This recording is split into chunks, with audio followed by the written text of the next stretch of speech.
There is this story, I heard it somewhere, and it touched me so bad. Like I felt it. There was this woman who was giving a speech about her son, about what happened to her son. He told people, like he come up with a speech yenye ili touch a lot of souls. Okay, he told people that she had a son who was 31 years old. And this guy was working at the bank for some times. Like he was working there and he was getting money. He used to have a good life. And he worked for some times, and all of a sudden he aliacha tu job. He just leave everything, akarudi home. Na wakati alirudi home, he was asked why umeacha job. He never said anything. Alisema tu nimeamua tu niache, kuna tu mambo mengi. So akasema he's okay, there is no problem. And by that time ilikuwa close to 2019 2020. And you know very well, when we say 2019 2020, it's always COVID-19 whatever. Ilikuwa time yenye corona inaanza. So this guy alikuwa na wife na alikuwa na mtoi mdogo sana, yani tuseme a very young child, like ni mchanga bado na wife. So this guy ameacha job, akarudi home. Life ikakuja ikakuwa ni hard kidogo. Ikabidi kafikia mahali akasema, now that size life inakuwa hard and I barely feed my family, let me do this. Akaanza a small business. So he opened a small business of circulating vitungu from one place to another. Like alikuwa akizitembeza, anapeleka kwa vibanda, anapeleka wapi. So that is what he was doing. And you know very well, during that time, it's COVID-19, hauwezi contact with anyone. So the business was very hard. Because nani anaweza kubali ukuje karibu na yeye tunampatia vitungu ama unakuja. So business ilikuwa too hard, economy haikuwa sawa, kila kitu ilikuwa tu ngumu. Ikabidi akawacha hiyo job ya nini? Ya vitungu. Ukumbuke stress yenye alitoka no job ni nyingine. Now imeongezeka ya familia, barely feed the family, hawezi akajimudu in anything. So what he did, akawacha job ya nini? Job ya vitungu. Akakuja akakaa kidogo. This mama was narrating this story, so I don't know Jimmy ifanyaje. Alikuwa na narrate his story with heart full of pain. Unaona? So this guy after kuacha kazi ya vitungu akakuja akakaa kidogo, like sasa hii COVID-19 nini kafikia mahali story na COVID kaisha, walikuwa tu ni stress. Sasa ilikuwa wako tu kwa nyumba doing nothing. So ilikuwa inabidi mama nyumbani Oshago anatuma chakula, because anajua my son is having nothing. They barely feed themselves, they barely eat, like they have nothing at all. Na wako na mtoto mdogo, how would they survive na wife yake? So mama alikuwa akituma chakula kutoka nyumbani, akituma huku. So ilikuwa like sasa wanawafeed kutoka home, wanatuma food huku.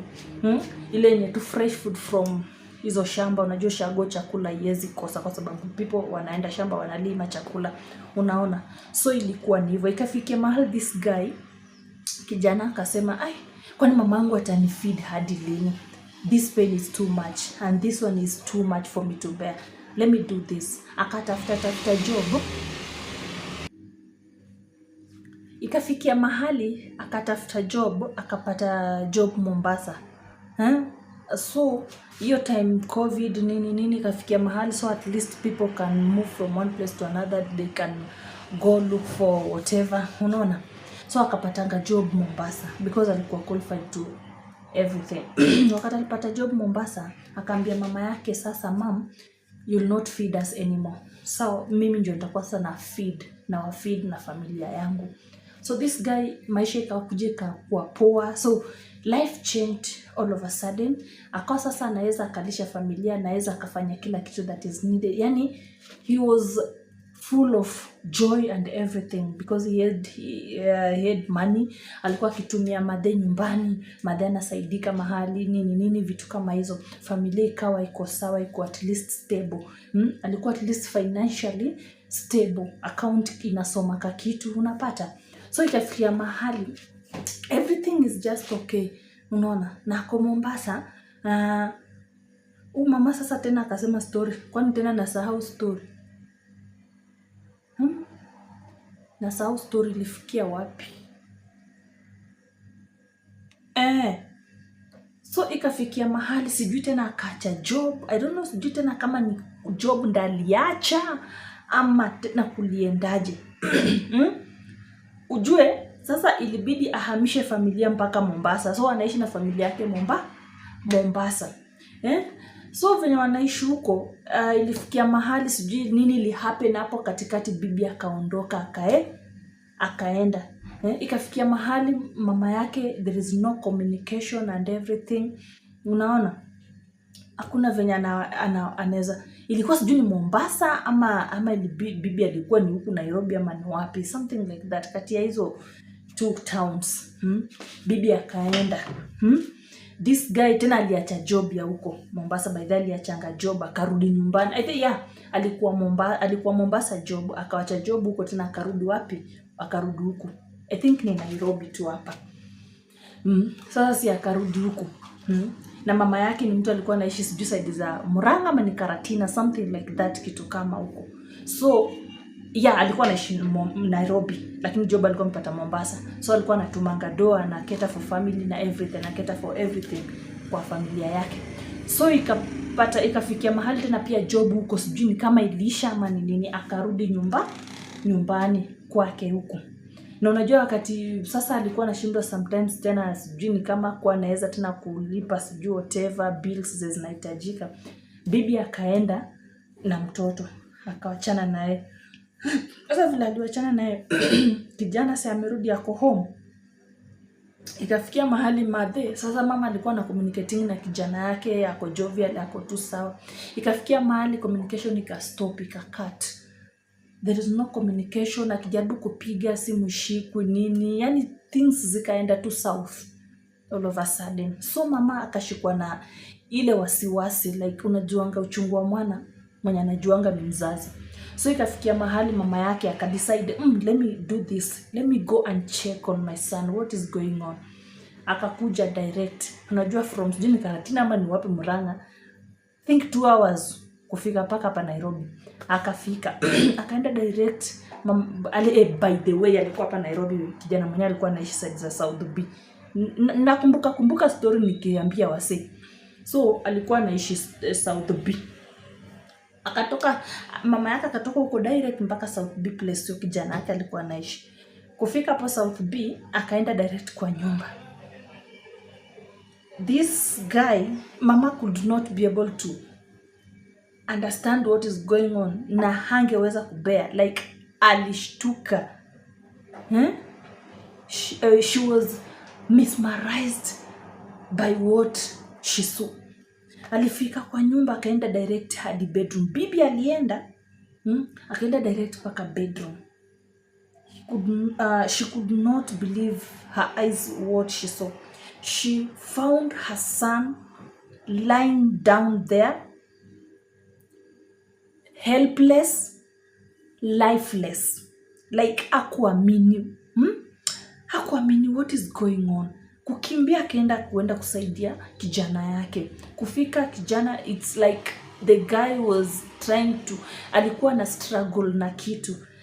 Mama kupiga macho pale kwa sink akaona like this guy alikuwa amemeza dawa fulani, alipata maji hapo na dawa fulani alikuwa amezimeza. Wakati alikuwa alimeza, so the guy struggled, like alikuwa na struggle sana, alikuwa anafaitia life yake sana, so alipata everything is scattered everywhere, bedroom inakaa sijui aje. So mama, the first thing mama alifaint, mama just pass out. Baadaye ndo akaamuka. So akuendeleza story from there. So what does this tells us? It tells us that men are going through a lot. Na ujue wanaume wakiwa wanapitia so many things kwa maisha yao ama life yao whatever, kwa vichwa vyao, they don't speak out. Wanaume hawaongeangi. Wanaogopa to be called weak people. Wanaogopa to be judged because it's naturally, they were born naturally knowing very well that they are not supposed to complain. Unaona, they are not supposed to say anything, like they are supposed to be strong people. They need to man up as men, like to be strong. Unaona. What does this teaches us? It teaches us that let us, as a man, kindly speak up. Kama unaona unapitia kitu yenye upendi, like unaona things are not going on well with your life, things are not going on around kwako, in your environment, kindly speak up. Kindly find someone that you trust and talk to. Lazima utakosa, out of 10 people utakosa mtu mmoja ama wawili wenye watakupa masikio, watakusikiza. They will listen to you. People are really dying outside there because of pressure, because of depression. Depression is really killing our men. If they don't speak up, inafikia mahali, hiyo sasa stress imekuwa excess, inafikia mahali it goes and affects their brain. It affects their brain, wanakuwa numb, wanabaki tu like they have nothing to do. Unaona? So inafikia mahali they can't speak to anyone. Inafikia mahali they just die. Unapata tu msee amekufa tu all of a sudden. Just a sudden death. Yenye uko umepangia, still young, you still have more years ahead of you, but you just die. Hivyo tu kiujinga. Yaani kifo tu inakuja tu mara moja tu, because the reason being utaki kuongea. Speak, open up to whatever, open up to people, open up to someone. My dear, ukiwa na open up unahiri, ukiwa na open up unakuwa relieved. Unaona? And also wao wenye mnataka, wenye mnatarajiwa kuambiwa chochote, kindly let us give them a listening ear. Let us be a safe space for them. Let us be ready to listen to them. Let us be there for them. Let us ask them if they are okay. Sometimes most of them huwa wanatamani sana, at least hata wapate wataongelesha nani. Inashindikana just because hawana mtu mwenye, yani hawaamini mtu, like wana feel huyu mtu hata akinisikiza, he will use my problems against me, like he will use my problems, ataanza kuambia watu wataanza kunijudge, ataanza kuniita weak person. Wacha tusikue na hiyo perspective, tusikue na hiyo mentality. Let us be our brothers keepers, let us be our sisters keepers. Because you never know, mental health haishiki mnyama, inashikanga binadamu. So let us always listen to one another, especially men. Let us listen to men. Wanaume nao waongeangi, wanawake nyine mtuongea tuna inawatoka. Wanaume hawaongeangi. Wao ni wakunyamazia tu, na wakinyamazia inawauma, inawaumiza ndani. Wanashindwa wataambia nani, because wana believe hata nikienda kuambia huyu ataenda tu atatangaza shida zangu, atazitumia against maisha yangu na whatever. So hiyo inawafanya they better keep for themselves. Yani they keep inside them, like they keep for themselves. It's better I die with my problems than sharing to someone that will go and use them against me. So let us not have that mentality. Let us talk.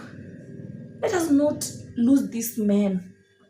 Na wewe kama unataka uambiwe jamani, kama unataka kujua mtu please kuwa listening ear to him. Ukikuwa listening to ear to him, utakuwa umesave life. Utakuwa umemsave mahali bila wewe kujua. Let us be our brothers keepers. Let us check on men.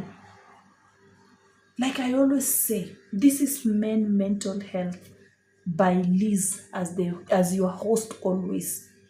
A safe space for men to be able to talk. A safe space for women to understand men well. If you have any question that you feel like that, hapa hivi mimi naona ninachanganyikiwa kidogo, please you are free to comment down below in the comment section. Hapa nitakujibu whatever you want to get, whatever you want to hear. Mimi nitakujibu. Whatever you want to understand, nitakuambia. It's a safe space for men and women. All of you to do what? To understand each other. Otherwise, kwaheri and have a good time. Until next time, tukiwa ready na next episode. Sawa. Bye. Nawapenda sana. And always don't forget to hit that subscribe button and give a thumbnail. Bye.